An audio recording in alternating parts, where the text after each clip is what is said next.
ชีวิตมนุษย์แสนโลกไปเปรียบใสแสงตะวัน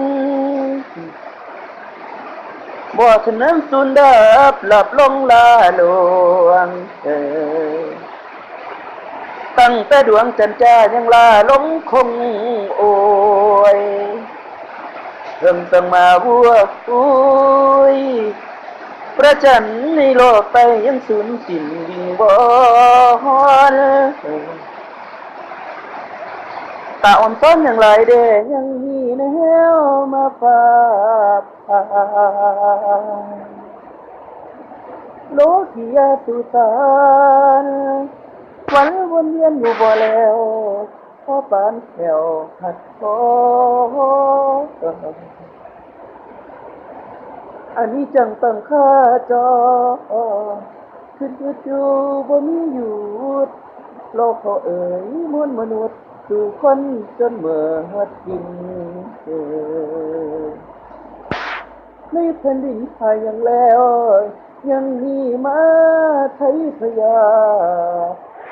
เป็นแขวนคออยู่อ่อนตอนมันมาอ่อนอยู่บอนเอาคือคุณนี่ละเจ้าได้ลาลอบกับคืนกูว่าเป็นธรรมดาเกิดมาที่นี่ได้ตายเป็นผีหนีไปแล้วแต่นานปีได้เสียทางมัจจุราชคืนมาดับชีวะของเธอแล้วเรื่องเฮาไว้กับตายทำยังลูกหลานเล่นหล่อแรงคณะแถวพงยาพากันขนแขวนคล้องผู้ตนแก้วแต่งบุญ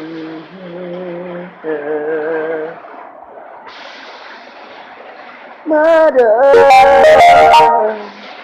มาเด้อดวงวิญญาณเจ้าในละเวลา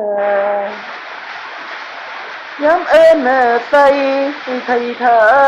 มโน้สถานแดนใดให้ดวนไว้เที่ยวบ่ละ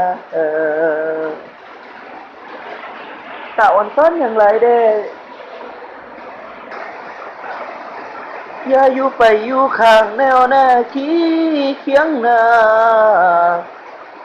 อย่าอยู่ไปอยู่ข้างน้ำไปไม่แก้มมูลี